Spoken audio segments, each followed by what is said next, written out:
if you're looking to come to Jamaica to invest, those are some of the things that you look for. What's going to happen in this area?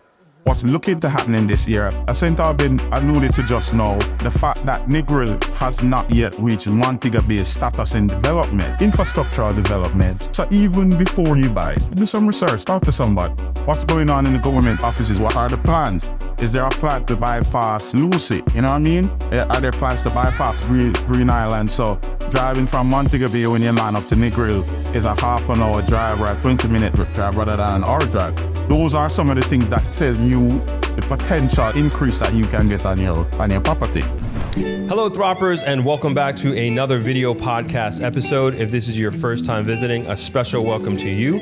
My name is Winthrop Wellington, and I'm the host of On Deck with Throp, where we have meaningful conversations with people from all over the world, all about Jamaica. And today you are watching a clip from my annual Jamaica investment conference, Throp-X 2022. And this is a real estate clip.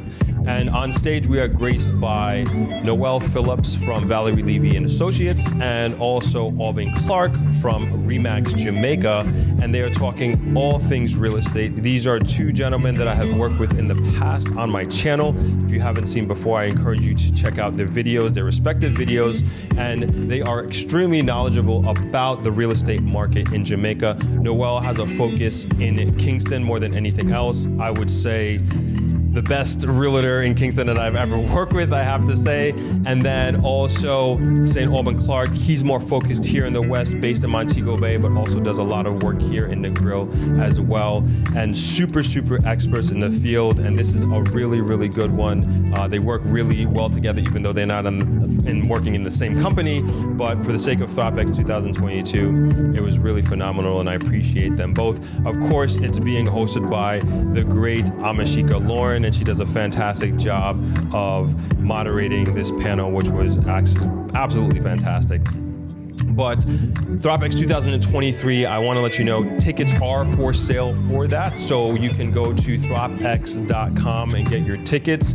The dates are November 13th to November 17th. We extended the days by popular demand, and it is going to be phenomenal. Throp-X 2022 was beyond my wildest dreams, and we are going to make Throp-X 2023 that much better. So hopefully you'll be able to join us. And if you want to see more clips from Throp-X 2022, you can go ahead and click in the description below and you can check those out. But with no further ado, please enjoy this conversation with Noel Phillips and St. Aubyn Clarke about the real estate market here in Jamaica.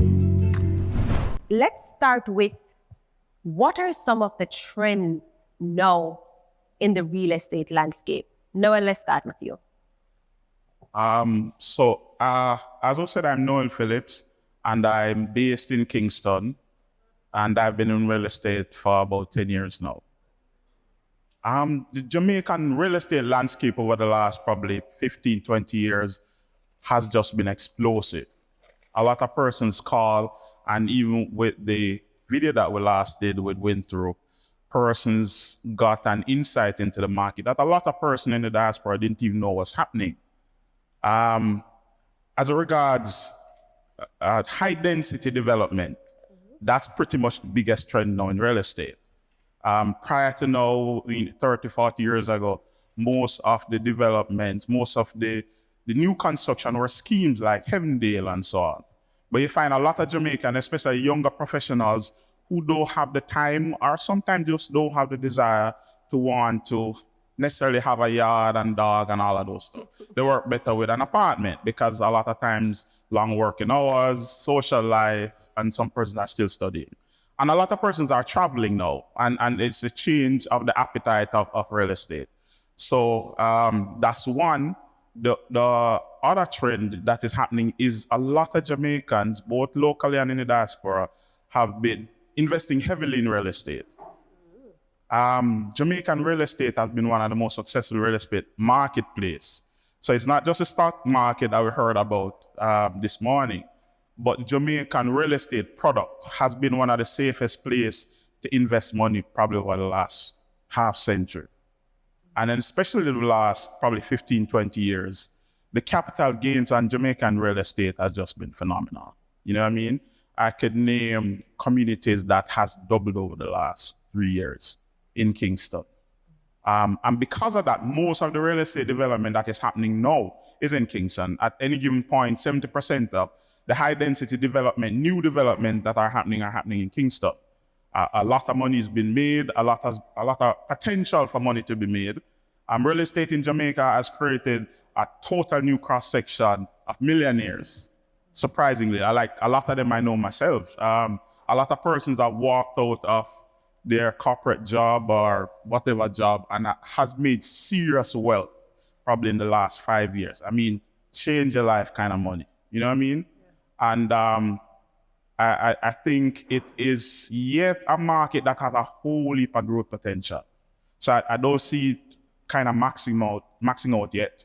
I don't see the possibility. A lot of persons were expecting, even in the COVID-19 pandemic that happened the other day, a whole heap of people were expecting the Jamaican real estate market to crash.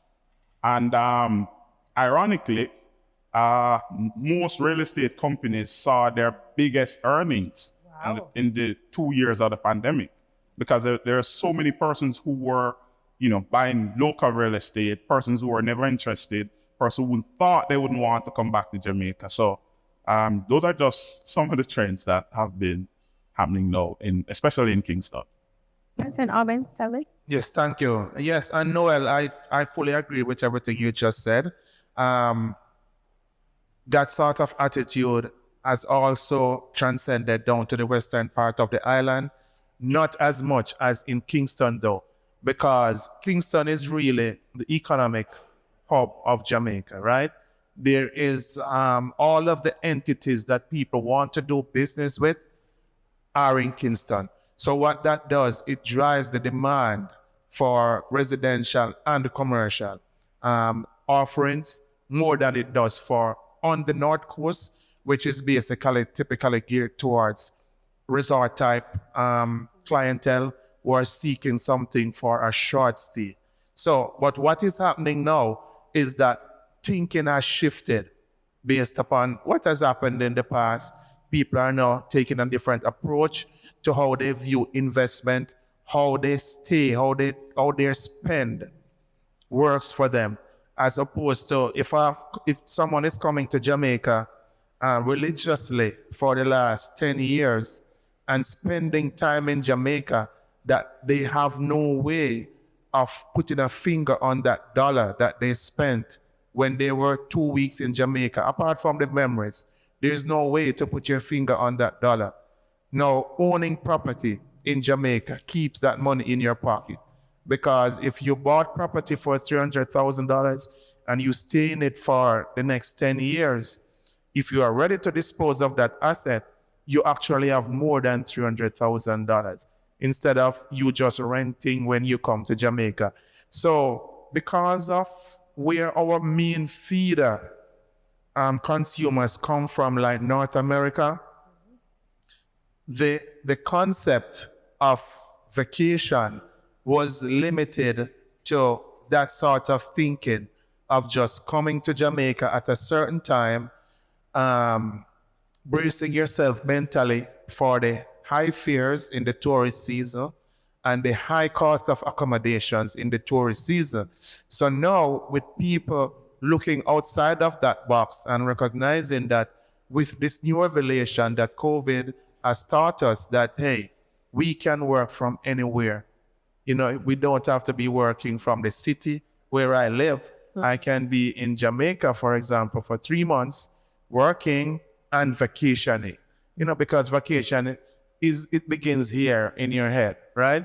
So if you're working up until 5 o'clock, at 5 minutes past 5, you're on vacation, you're on a beach, you have a cold beer in your hand, until tomorrow morning. So that kind of thinking is now driving a different sort of attitude, which I think is coming down to the western part of the island that was traditionally stereotyped as a short stay destination, right? It is now shifting. And what I think that wave is going to create is that now the decision makers in Jamaica will have no option but to spread out the power base in Jamaica, where this side of the island will have to have more infrastructure. We'll have to have more entities that people can go to easily to get stuff done instead of depending on Kingston. So right now, what that says is that anybody who is thinking about investing, this side of the island is still green. And you can look at what's happening in Kingston as what Noel alluded to, and guess what? It's going to happen down this side. We already see signs of it. Spill over. Thank you. And that's a lovely point, because Montego Bay, for example, has been our second city for so many years. And when we spoke to the representative from the company's office, remember they just opened another office on the western side. So even though it has been a city for so many years, they're starting to see the trends and they realize, wow, we're really making the people from Mobe suffer to come to Kingston. So let us move some of those government offices to that side. The next question I'm going to ask then is the availability of prime lands or prime real estate. Where are we seeing that now?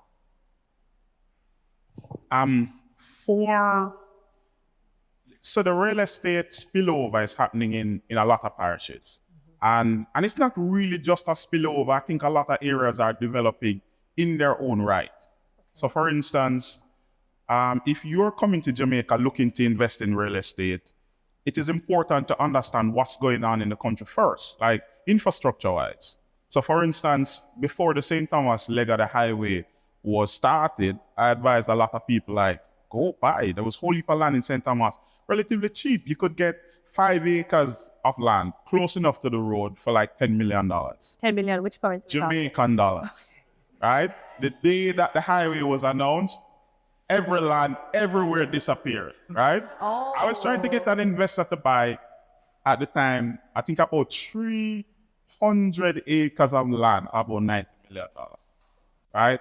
At the time. And it was on like 2 miles of beach. They dragged their fee. That land is now easily $500,000 an acre because there's a highway running right by it. So if you're looking to come to Jamaica to invest, those are some of the things that you look for. What's going to happen in this area? What's looking to happen in this area? So as St. Aubyn alluded to just now, the fact that Negril has not yet reached Montego Bay's status in development, infrastructural development, you may want to look at what are the... So even before you buy, do some research, talk to somebody. What's going on in the government offices? What are the plans? Is there a plan to bypass Lucy? You know what I mean? Are there plans to bypass Green Island? So driving from Montego Bay when you land up to Negril is a half an hour drive or a 20-minute drive rather than an hour drive. Those are some of the things that tell you the potential increase that you can get on your property or an investment. Availability of land, it's different in different places. So if you're coming to Kingston to buy land, there is no land. There is none. If you're developing in Kingston, you're buying a house to tear it down to develop. Period. Those who still have land in Kingston have it from slavery days, and they're just leaving it for it to turn gold. So if you're driving onto Constant Spring Road, if you say open land in New Kingston, it's not for sale. It's some rich family who's had it in their family for the last century, and they're not selling it. And wherever there's clear land in Kingston, it is just for a whole heap of money. You know what I mean? So depending on what you're looking to do, you have to look in different regions. If you're looking to do, a lot of people build in Kingston because the turnover is fast. You know what I mean? What do you mean by the turnover is fast? So for instance, if I'm building like on the channel, when the first video that we did with Winthrop was the deanery, right? You remember that? For those who follow the channel, when we were doing that video, we were just coming out of ground, right? Before the foundation was finished, of the 80 units, I think we had sold about half. Right? So because of that, a lot of persons, so you can build a development in 1 year, and whatever you invest, you're making $200-300 million in 1 year. You know what I mean? If you have a company, a construction company that is able to build fast, by the time you get your approvals, boom, by the time you are putting in fixtures and finishes, all the units are sold. So because of that, a lot of persons invest in Kingston. But there is a growing trend, and that will take us into another side of the discussion, is that the security of investing in Jamaica has proven itself. It's robust. Like, I know a guy, right, who just last year bought a property, $20 million, right? Needed some renovation, got about $15 million from the bank, got a valuation for what the value of the property will be on completion. Value on completion was between $95 to $110 million. You know what I mean? So that kind of capital gain that you're able to make in Kingston on properties like those is huge. And that's just because it's the capital of the country. But as I was saying, the trends are changing. That person, especially out of the diaspora, who wants to invest in Jamaica to secure their money, right? Because Jamaica has proven itself, and also get the benefit that St. Aubyn alluded to just now, of being able to come once a year and just, you and your family stay, and outside of that time period, they're able to Airbnb it out for $100 a day. You come back, you're making $3,000 a day while you're home sleeping. Oh, I'm going to come back to the whole Airbnb trend. But for example, in a parish like St. Thomas, where we've heard that, whenever there's significant amount of rain, certain areas are affected, so commerce and movement is heavily affected. What are some of the things we should look out for to not miss out on a St. Thomas, for example? What would some of those markers have been? How we know it's a good investment? So, like, for the fact that, like, with the St. Thomas bit of the highway and the development, the bridge was built first. So that was the first thing. From the bridge was built, go by. From the highway was announced, start doing your investigation. Because we all know that St. Thomas, the problem was the bridge. And I don't know, well, I'm not getting into politics, but once, because we've all seen the videos, right? St. Thomas people, them on the other side, nobody can cross it. I've seen those videos, right? Wave to them on the other side of the road. You know that was the problem. Once that problem is fixed, you know that inevitably, and there are other things that you can look at. St. Thomas is border in Kingston. You understand? So, like, the developments that are coming in St. Thomas now, it's easier if you work in Kingston to get to Kingston from St. Thomas than from St. Catherine. You're not going to have the traffic problem. You're going to have a highway, no toll, right? So those are some of the things that you look for, right? And so a lot of people, both the persons who are there and persons who work, like the Harbour View area as that developed with the school. So there are persons who are sending their kids from the Caribbean, other nations to go to Maritime. You know what I mean? So the demand for property on that side, even for investment property, is incrementally increasing. Mm-hmm. So, Aubyn, in terms of, areas that you think people may have missed out on from other parishes on this side, give me an example. Okay, so to me, Jamaica is mostly prime property. Okay. In the rough, right? Because we already have what it takes to be enticing location. So all it needs, very, very enticing. Thank you for that correction, my brother. Right. So all it needs is for the movers and shakers, the government, to put in the infrastructure that's going to make those locations become the prime that they're supposed to be. And the most are already making. I mean, when you get a chance, you can go on the NEPA site and also I forgot the site is for the government office that does the highway improvement, but you can get a full diagram of the road network that's coming on stream. And that again is gonna be the catalyst. Yeah, definitely. NEPA. So NEPA, because NEPA will have what's called the EIA, the Environmental Impact Assessment, and then the highway, you remember the name of that? That does the highway in Jamaica. They work along with the parish council. I can get that information. But we can get it to you. Right. NE, it's National Environment and Planning Association, NEPA, NEPA. Right. And that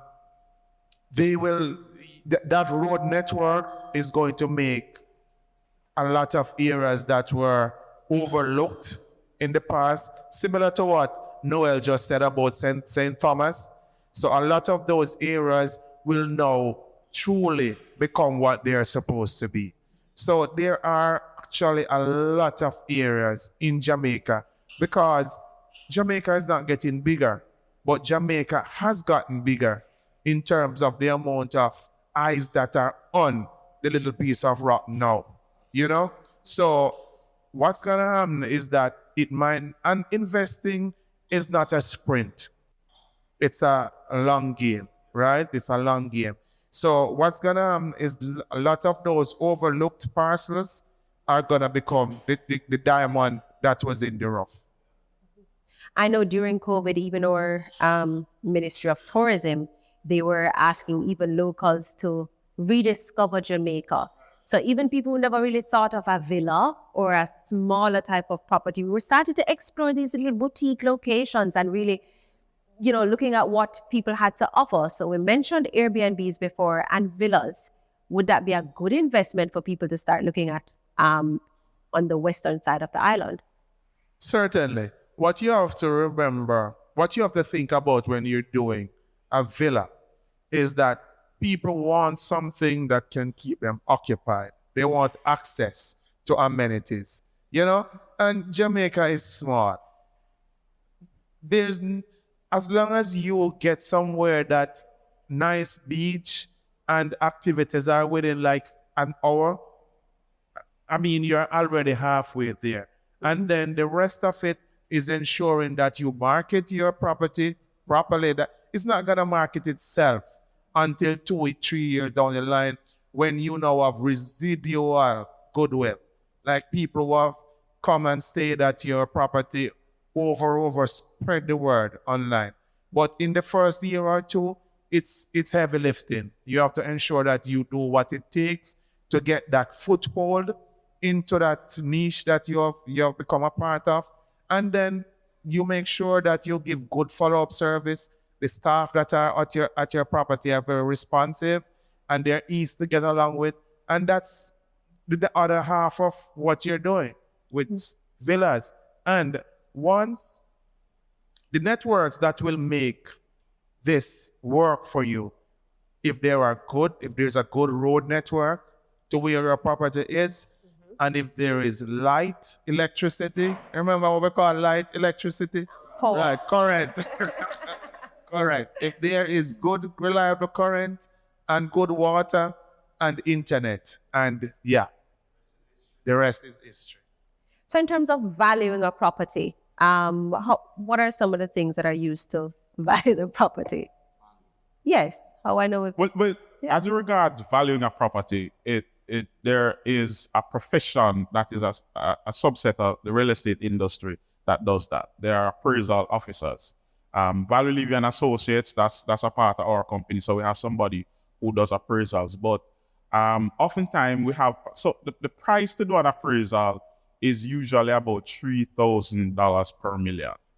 So you can do the math. There are times that somebody wants to list a property with us, and St. Aubyn can tell you as well that there is a similar process that we do, which is to kind of just look at what the trends have been, right? And we do a comparison. So for instance, you're selling a house in this community, 2 bedrooms, 3 bathrooms.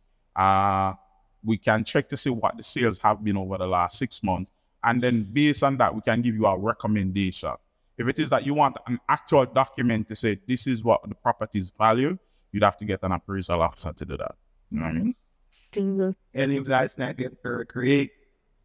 Yeah, because there are so many times that the market and the appraisal officers don't agree. Because the appraisal officers look on history. So sometimes as realtors, when the appraisal officers don't agree. Case in point, there's a property that was sold last year that I got the listing for, that the appraisal officer, like about 3 months before, appraised for $25 million. Based on the shortage of that kind of property on the market, I said, I think it's valued way more, the actual market value, because people are looking for it, and willing sell and willing buy who is what determine value. You know what I mean? We listed the property for 32 million, it sold for 35. Nice commission. So there are times where the actual science of doing a valuation will not necessarily agree with the market. The market will, depending on, like what you see just happening in Florida the other day and what happened in Georgia. You know what I mean? People wanted houses. A house was listed and 200 people turned up. So even though they're listed for 400,000, somebody offered 200,000 more because they had the cash. All of a sudden, now everything in that community is valued at 600,000. So there are times when the market will determine that based on, they're so far from what the trends were. So there are specific things that can significantly change the value of a community.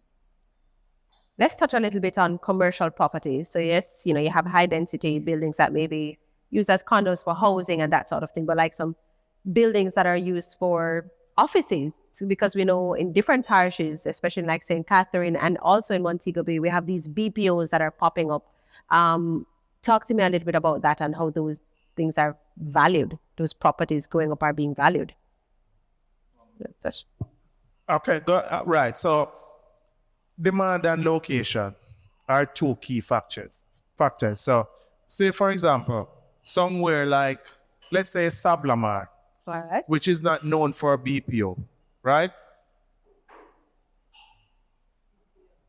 Savlamar, BPO are call centers. It means business process outsourcing. It means companies, large companies, typically in the US, like AT&T, Johnson & Johnson. They outsource their customer service to save money because they pay less in the Caribbean than what they would pay in the US. So it has become a very big business, especially in Jamaica, because Jamaica has certain advantages to maybe some other developing countries. Like Jamaicans are more easily able to match the speech, the language that the North American customer is used to. They don't have the thick Indian accent or something like that. So Jamaica has become a favorite for BPO operators. So it is becoming more and more prevalent, right? So let's say somewhere like Savannah Lamar in Westmoreland, which is not known for that sort of a space, as Kingston and Montego Bay is known for, right? Let's say a 20,000 square foot building in Savannah Lamar, which because there was not a lot of demand for it, it was being rented for, let's say, $50 US per square foot, right? Now somebody gets a bright idea. Savannah Lamar, Westmoreland is not far from Mandeville. Mandeville has a university that is churning out qualified graduates in Mandeville, but there is not enough economic activity in Mandeville to support that inflow of qualified students.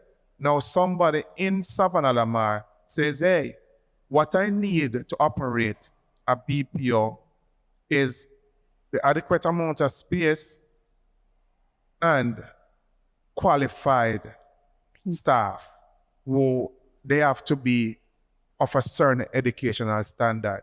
So they go to Mandeville and start to recruit for Savannah Lamar. And they got that first space for $50. Now, the other BPO operator realizes that, hey, this is an untapped source of personnel, human capital. And Savannah Lamar is an easy commute. So they start seeking space in Savannah Lamar. The price goes up. Demand and location, right? It really does not have a lot to do with the brick, stone, cement that went into that building. Savannah Lamar is a good traffic network. It is accessible, and you can get the human capital to fill your seats. The price goes up, and the more the demand comes, the more the price goes up. As it regards the how BPO has affected the industry is, I mean, if you notice, and I don't know if a lot of persons realize how heavily Usain Bolt has invested in real estate. Now, you know what's funny about his investments, and I think as Aubyn was saying, is that Jamaica has been, I don't even know why, it's almost like we're just discovered.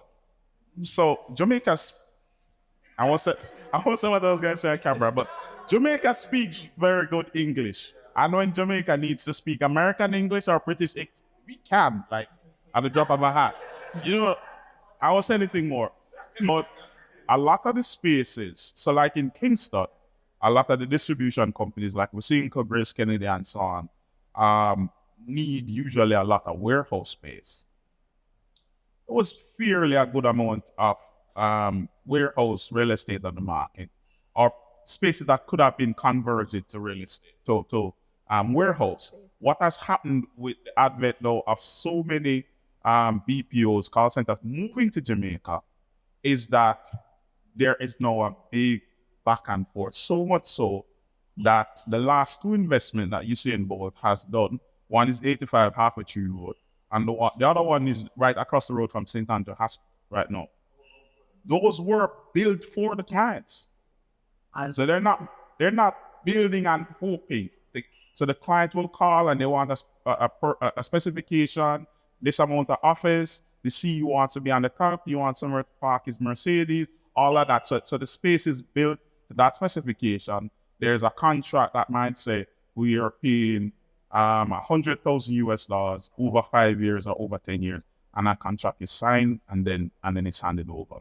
So you find that a lot, like in Portmore, most of the BPOs spaces that are being used were built for them because the spaces weren't existing before. So the advent of that has seen a shortage of a lot of high square footage buildings. So a lot of the new buildings that are being occupied by the BPOs are built for them. And two, if you're in business that you need a whole heap of real estate for warehouse, it's going to be really hard to find because you're competing with them. You know what I mean? And they're doing really well. You know what I mean? Some that I really appreciate coming to the country because I think it's sapping up a lot of young people who are transitioning, just left school, they want to figure out what they want to do, but in the meantime, they need something to occupy their time. So along with the development of the highway, so all of the Jamaicans who know about the Goodyear factory and have been lamenting over that for many decades, so it's rumored that will be converted to a commercial center, and a big part of that will be a BPO. And for that end of the island, it's really exciting because there was literally nothing, and that was just out of the fact of the lack of good road to get to St. Thomas. You know what I mean? You're referring to St. Thomas, right? Yeah, I'm referring to St. Thomas. So it's opening up, and as St. Aubyn is saying that, once that happens, so there's a natural spill off. So let's say there's somewhere now that houses 1,000 persons to work every day. Inevitably now you need a KFC in front of that, right? And then you need a party place down the road, and then whole heap of taxi man. You know what I mean? So there's a natural spill off that happens, and then there's going to be housing development that comes after that, because you have a lot of young people now working who are going to be qualified for their NHD and as Jamaicans, we are programmed to buy up real estate first. You know what I mean? And I'm excited when I hear young persons who are 19, 20 and call me and say, Mr. Phillips, I went to NHD, I've qualified, what do I do next? You know what I mean? So there's a natural spin-off from having, and especially in those areas that were not necessarily traditionally has developments like that. It's good for our business. So you mentioned something that's very important, the NHT and qualifying for those types of loans. So let's say I'm Jamaican, I moved overseas, so I haven't been contributing to the NHT. How do I actually get filtered back into the system to now start looking at properties to buy? So if you don't necessarily need NHT. NHT is really a trust. You can use any mortgage bank. NHT is the cheapest. You get $13 million, between yourself and anybody else that you're buying with, really cheap. And so persons usually use NHD and they would do joint mortgage financing, which they would, let's say you're buying a property for 25 million, NHD give you guys 13, and now you need 12 million more, or 10 million if you want a $2 million deposit. And so NCB would come on board and they do what is called a parcel joining of the loans. So you go in and once you're qualified with NHD, NCB or whoever, whichever mortgage banker takes over the process. So when you get through, you pay your mortgage to NCB or JN or whoever, they pay the NHD portion at the NHD rate and they pay their portion at their rate. NHT used to allow Jamaicans abroad who have not paid NHT for a while just to come and make a one-time payment and pay up for a year and then get their loan. Recently, they have changed that. So now you have to consistently pay for 1 year. The other thing that NHD had stopped, so before, a few years ago, you could have like 4 persons join up to buy, so that 6.5 now would allow $26 million. There was a whole heap of things that went south with purchases like that. And so they went all the way back to just 2, and they're coming back, I think, recently with now 3 persons. So I'm going to ask you, said Aubyn, in terms of some of the properties under ReMax that people can invest in, whether it's for a home or a complex, or even just to rent out through Airbnb. Tell me about some of the offerings that you guys have on the market now. Okay, happy to do so. All right, so ReMax covers the entire Jamaica. Okay. So, to give you an exhaustive list, we'd be here all day. So, let me just cover some of the offerings that are in the western part of the island, from Montego Bay coming down. There are actually quite a few exciting new projects that are coming on board in Montego Bay. There is one that broke ground 2 weeks ago. And for persons who are familiar with the hip strip in Montego Bay, it's right off the hip strip, right behind Coral Cliff, that is like 5 minutes from the airport if you're heading downtown, right off the hip strip that just broke ground. It's going to be, I think either 421 units, which is going to be all with ocean view. It's going to be a mix of residential and commercial units. It's going to be a very exciting development. Anybody who's familiar with Montego Bay, coming from the airport to downtown, you have two corridors that you use. One is called Top Road, one is Bottom Road. So that plot of land, which will be housing that development, it's right between.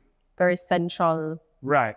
So it actually touches Top Road on one side and Bottom Road. So you can enter from either side. So it's that entire expanse of land between Top Road and Bottom Road. And it's going to be on an 8-acre lot. Right. Very exciting. And more information will be shared about that. I mean, I think everybody here is a Throp subscriber. So definitely when the time is right, there will be more information on that development. We have a lot of the new developments have sold out in a jiffy, right, in Montego Bay. There is another one that's coming in Unity Hall. Ground has not been broken as yet. And that also is a very good location because it's just 20 minutes from the airport, but outside of the hustle and bustle of Montego Bay and close to where you want to be in Montego Bay if you're doing any sort of business, which is Fairview. Fairview is Business district. Is the business district of Montego Bay. All the banks are represented there. It has about 3 full hospitals, medical centers, all your X-ray diagnostics, heart center. It has all the restaurants, movie theater, fine dining, fast food, KFC, Wendy's, you name it, it's right there. So that's a very good location. Coming down the line, and let's talk about Negril. So Negril does not have a lot of new offerings, but there is one very exciting one, which is Aqueducts. It's on the tour for Sunday as well. It's a condo development right in the heart of Negril, strategically located between West End and the Beach Road, and 10 minutes walk to the beach. We have got 2-bedroom apartments and townhouses, 2 and 3 bedroom townhouses, pool, fitness center, close to everything, close right across the road from the Burger King, Popeyes. There's a supermarket close to it, everything. Find out if the value of the land has in fact increased before this new network is actually implemented, the road network. Certainly. So the second part of his question is providing management services, especially for people who are living overseas. Right. Okay, great. So let's start with the first part of the question. So the road acquisition to facilitate the new highway. So the government does what they call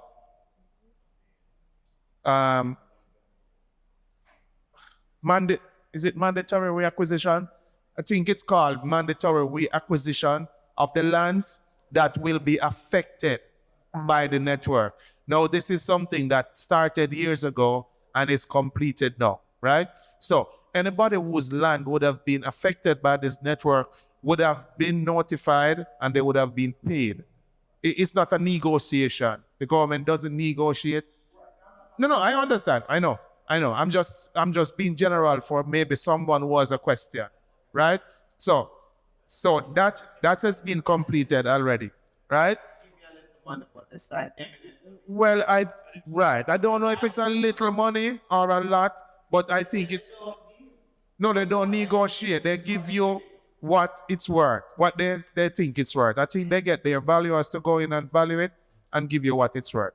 And normally, just to add to that, if it is a case, because something similar happened in Kingston with the widening of Constant Spring Road. Now, for Constant Spring Road to be widened, there's a whole heap of people, house and building. So there was no empty land at all. So a lot of at times those things are held up because you have the right to if let's say the valuation that comes in from the government's office says $10 and you do the valuation, and remember we're talking about market value as opposed to valuation value, and your valuator said no, $50. You know what I mean? You can battle it out. So there was a couple that was held up because person said, no, you're saying it's $10, but my evaluator, this is an actual document. Yeah. Yeah, you can challenge it. Okay. Yeah, man. Okay, so in terms of your grandfather's land, do you know the name of the community? Okay, all right. So Hartfield is right above Coral Gardens, right? So in terms of the value of that land being affected, it might just be minimal because Hartfield was already a high value area, right?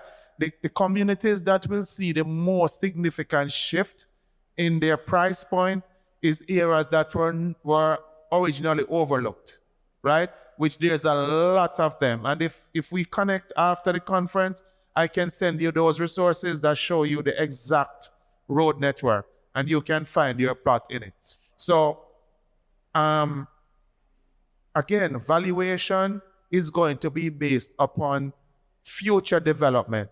So while this road network is being built, you might not see the full extent of the appreciation of that parcel until maybe 5 years or so down the road when other different developments are springing up, which give it a change of texture to wherever your land is.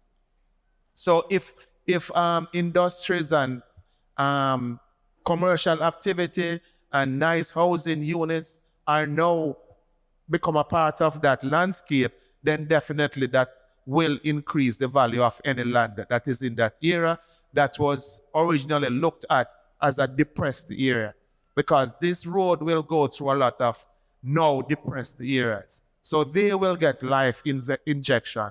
For your piece in Hatfield, that was already in an upscale community. So it might not shift it too much, if that answers the question. All right. And then the second part. The other question now is for persons who are seeking to do villa type and short-term rentals, there are many persons who do property management, right? And I'll give you a few examples. If you buy in a gated community that has a strata, and for everybody familiar with a strata, what a strata is, anybody don't understand a strata? All right, so a strata is a shared community ownership, like your condo, right? So it has a board, and the property belongs to the common areas belong to each owner on a shared basis, right? Those developments normally have a property manager. And in most cases, that property manager will easily double as hosting your unit if you're doing a Airbnb sort of thing. Or it's not as difficult anymore to manage short term, because the biggest part of managing your villa or Airbnb is ensuring that you market properly, right? The technology that people are using now is that you have those electronic door locks that you control from wherever you are. And just like a hotel room, you program a code into it. Somebody is coming tomorrow at 12. You program a code, send to them. The code expires the day when they are leaving. If they want a late checkout, they request it, you might charge them an extra $50 or whatever, and you extend the code for another 3 or 4 hours. So basically, all you need is someone to clean before they go and clean when they leave and visit the property before they arrive to ensure that everything that you promised is there. If you promise that half dozen cold beer is going to be in the fridge and water and fresh fruit, that's all the person does. It's not really difficult, and they don't need to pick up a key. And if it's in a gated community, it's way easier again, because when they get to the gate, the security officer will be expecting them and will provide additional directions that your unit is go up the little road or whatever and turn. So it's not difficult. But again, that's something we can speak of in a different conversation if you want more information. All right? Thanks. So Noel, can you tell me a little bit about, three of your most prime properties that you guys are offering on this side of the island? Like ReMax, we cover the entire island. So Valerie Levy is actually the premier local real estate brand. ReMax Elite, the founders of ReMax Elite Jamaica, used to be Valerie Levy agents. Wow, look at Mrs. Levy passed, I think, about a month or so ago. But she was a stalwart when it comes on to work, when it comes on to quality of customer service, and everybody that passed through the company had that training. It was mandatory. Good. Right, exactly. She was, that was most important. And even when she was coming out of commission and she would come back to the office ever so often just to give a word, she would say, listen, remember that it's the human touch that makes a difference. It's not the social media. It's not the, and, I know I'm veering off point now, but one of the things that I've found, like, I love doing real estate. It's the job that I can't go back from. So I can't do nothing else now, right? I'm going to retirement out of real estate. Once you have walked the walk with a purchaser or a vendor to actually selling their property or buying their property, never be the same anymore. So everybody that I knew people know that I sold them their house 10 years ago, and we see them and the relationship is like, you know what I mean? It's so intimate that it never changes. Real estate is that way. So I said all of that to say Valerie Levy has held up that quality of service over the years. As regards properties that we have, like, it would be so hard. You probably literally would have to just go to our website. What is the website? Which is vlarealtors.com. So it's Valerie Levy and Associates. So it's vlarealtors.com. If you want to be a little more personal, you can click on Teams, scroll down to Noel Phillips, click on My Listings, and you can see some of the properties that I have listed. Or you can just scroll through the entire website and see. V as in very, Apple, A as in Apple, sorry. VLA. Sorry. So it's V as in very, L as in love, A as in apple. Realtors with an S. .com. .com. And so you can scroll down, you can click on team, you can scroll down to Noel Phillips, and you can click. One of the exciting ones that I like to talk about is the Deanery development. I would just have a few of. So Vineyard Town, anybody know Vineyard Town in Kingston? So Vineyard Town is one of those communities that back in the day it was the, and then there was a fall off as persons moved further into St. Andrew.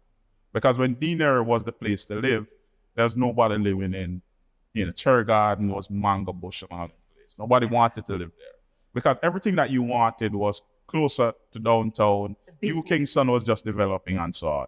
So as persons move further and further up the hill, then persons Vineyard Town got, a little quiet, to say the least.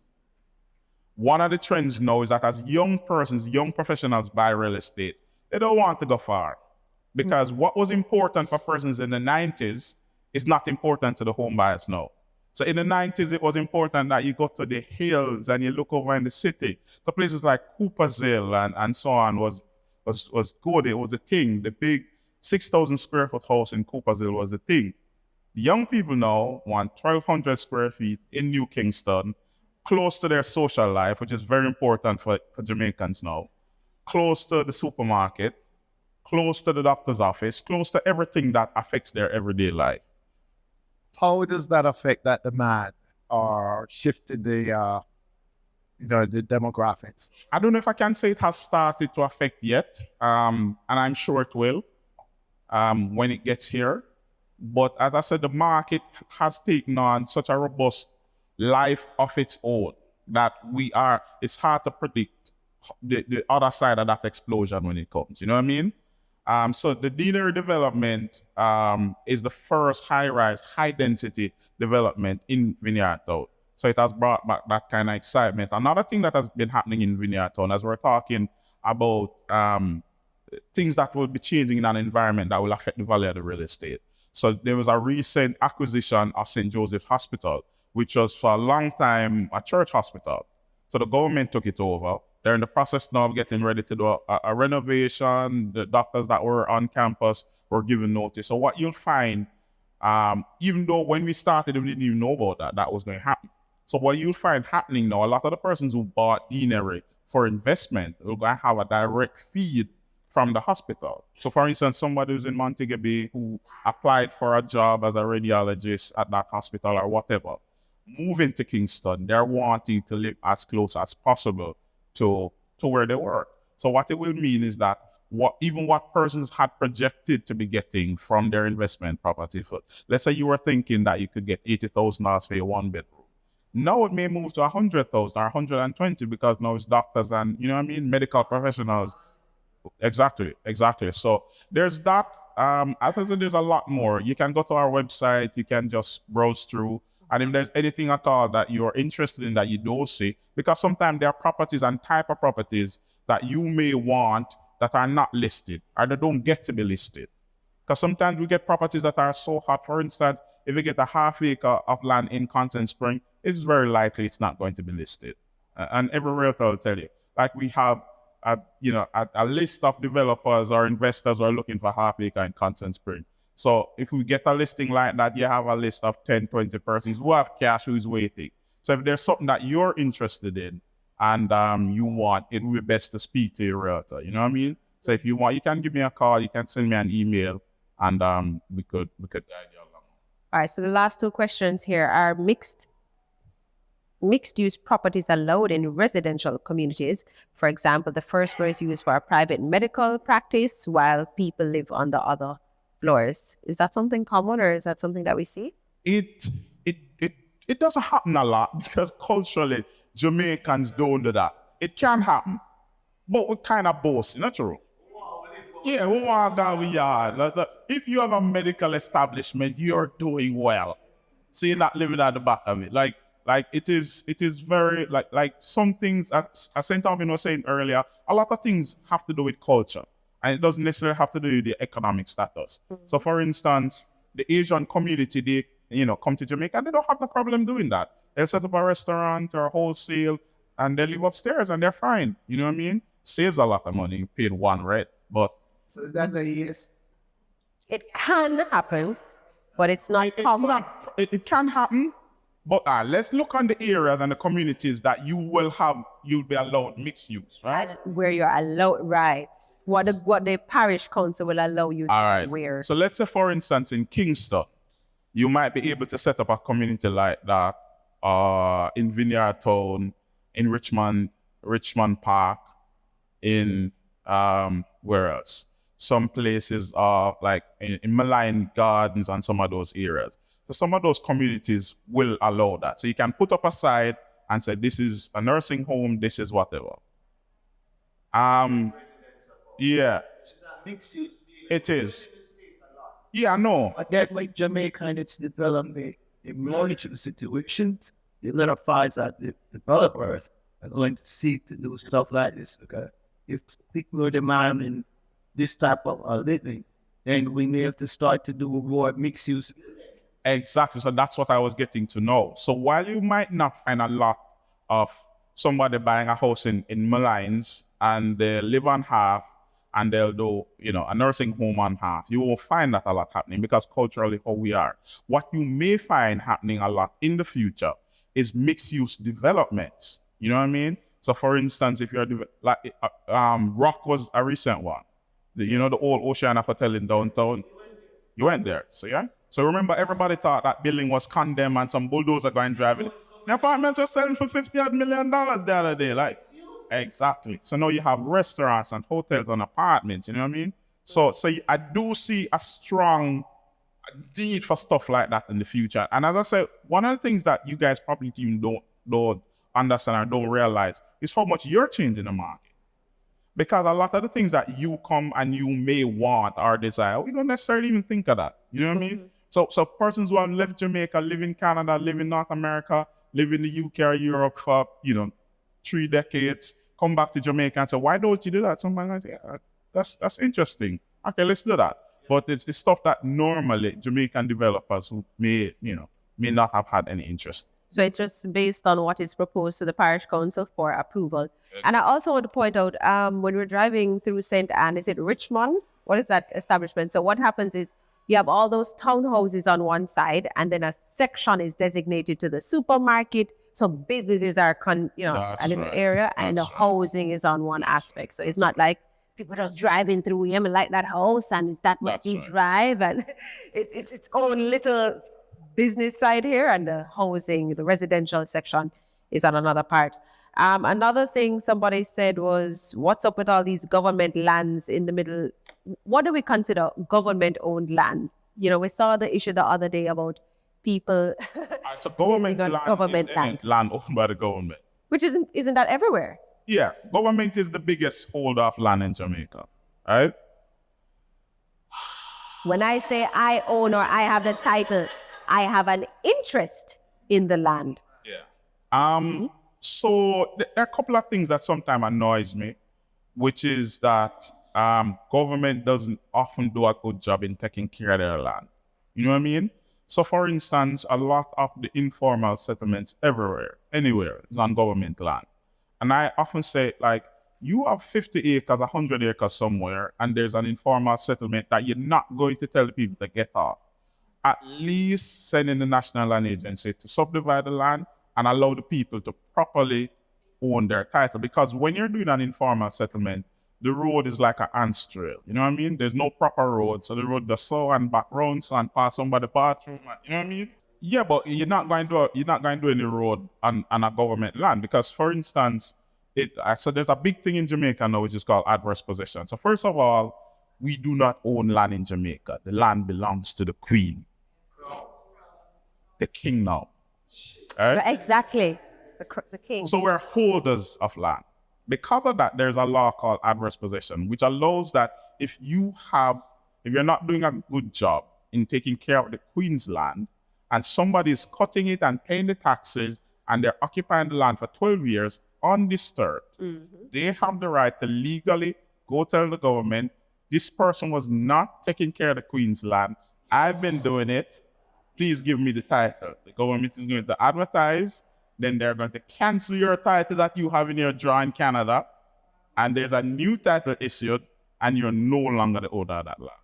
And that's illegal. That's they're moving from Oh, it's 12 years now. It's been 12 years for a minute. So, for example, he owns land and he has decided that he's going to be in the UK. And I'm his cousin. So he says, yo, I'm going to go and check on that piece of land I have in Westmoreland or I have in, Hanover. What is the proper way to notify the people who are informally settling that you shouldn't live there? What's the proper way for me to do that on his behalf? Well, first thing is to go tell them. Huh? But they can say, she never tell me. Yeah, but legally get a notice served. Get a notice served before the 12 years. You know what I mean?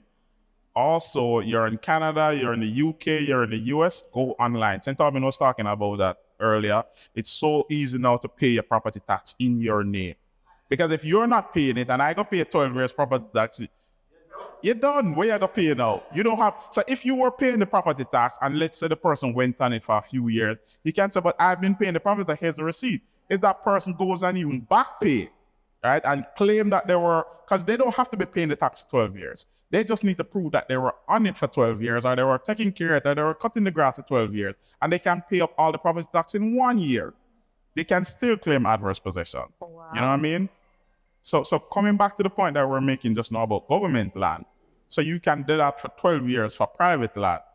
You'd have to do that for 65 years for government land. You are going to be dead by the time you claim it. So even with the adverse possession that could help with the informal settlement, it doesn't work because by the time you adverse it, you're dead. You know what I mean? So you move on the land when you're 30 years old and you have to live there for 65 years. So you go and claim it at 90? Yeah. So government has a lot, and I think government should probably create a body that is looking to divest some of the land, especially the lands closer to the city that they're not taking care of and it running the risk. Because people are always going to be moving out of rural Jamaica. That's how the expansion of cities go. People are going to be always moving out of rural communities close to the city because the city is where opportunities are. Now somebody who just moved from rural Jamaica, don't have no trading, can't pay rent, they're not going to nail up something somewhere. You know what I mean? So that's a thing that I think the government can do. Either you cut up these lands, you give them a title to the person, you put a lien on it, whether through NHT or some housing association that said, all right, you have a responsibility to pay for this property over the next 10 years, 15 years, whatever. But then it means it allows that person to be able to leave that land for their children, sell the land, because that's one of the biggest problems with informal communities. You can't sell the land, you can't take no mortgage, you can't do nothing. You know what I mean? And so they're developed a certain way. And then sometimes the right beside. Always. With sometime. Always. All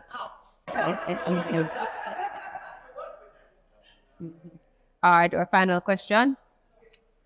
Oh, I have two. Okay, so my question is to both gentlemen. Do either one of you do construction?